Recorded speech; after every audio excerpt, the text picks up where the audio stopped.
एक सवाल ये आता है कि अगर म्यूचुअल फंड में पैसा लगा रहे हैं तो इसका टैक्सेशन का क्या प्रोसेस है, मतलब इसे कैसे समझा जाए?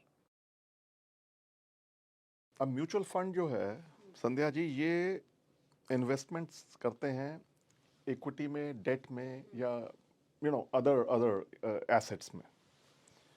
सो जब आप म्यूचुअल फंड से इनकम आती है आपको, तो आपको दो तरह से इनकम आ सकती है। एक होता है कि आपको डिविडेंड के फॉर्म में कुछ इनकम आती हो, जैसे डिविडेंड दे दिया कंपनी ने। अदरवाइज जनरली क्या होता है कि म्यूचुअल फंड की इनकम जो है वो ऑन मेच्योरिटी आती है, और अब पीरियड ऑफ होल्डिंग डिसाइड करता है कि आपका जो इन्वेस्टमेंट है वो लॉन्ग टर्म है या short term. Long term and short term investments are governed by different rates of tax. So section 111A and 112A, I think, are the sections which deal with the taxation of mutual funds. So if I categorize the income from mutual funds as short term and long term, तो mutual funds को हम दो categories में बांट देते हैं। एक बात करते हैं हम उस कैटेगरी की जहां पे पैसा इक्विटी में इन्वेस्ट हुआ। तो जो इक्विटी बेस्ड म्यूचुअल फंड्स हैं उनकी इनकम शॉर्ट टर्म और लॉन्ग टर्म में क्लासीफाई हो जाएगी। सो जो 2024 में बजट आया तो उसके पहले जो रेट ऑफ टैक्स था for equity mutual funds, so short term was 15% and post budget it has become 20%। And अगर मैं लॉन्ग टर्म देखता हूं तो प्री बजट इट वाज 10%, अब 12.5% है आफ्टर बजट।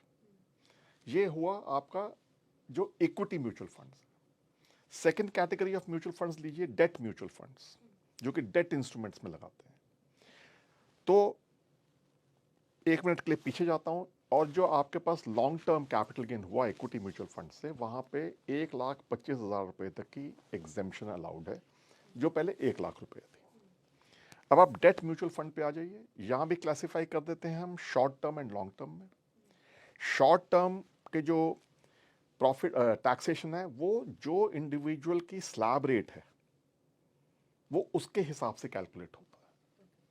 और जो लॉन्ग टर्म टैक्स है on A debt mutual fund, pre budget it was 20%, but वहां पे आपको इंडेक्सेशन बेनिफिट अलाउड था। मतलब आप जो इन्वेस्टमेंट आपकी थी उसको इंडेक्स करके करंट इंडेक्स पे लेके आइए, कॉस्ट ऑफ इन्फ्लेशन इंडेक्स पे लेके आइए, फिर कैलकुलेट कीजिए। बट पोस्ट बजट ये 12.5% पे फिक्स कर दिया गया। So these are the taxation rates for the mutual funds.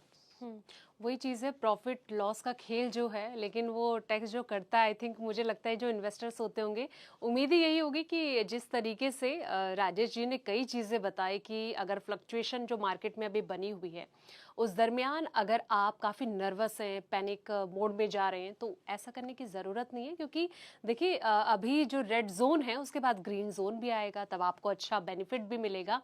तो अगर इन सब बातों का जो राजेश जी के ज़रिए आपने तमाम चीज़ें सुनी, इन सब चीज़ों की अगर आप ध्यान रखते हैं, इनको फॉलो करते हैं, तो उम्मीद है कि कभी आपको ऐसी सिचुएशन में जाने की ज़रूरत नहीं पड़ेगी। और ख़ास तौर पर अगर आप पैसा लगा रहे हैं, किस फंड में लगा रहे हैं और कौन से कैप में लगा रहे हैं, अगर इन सब चीज़ों पर आप गौर करते हैं तो उम्मीद है कि आपको आने वाले भविष्य में, फ्यूचर में एक अच्छा खासा मुनाफा होगा।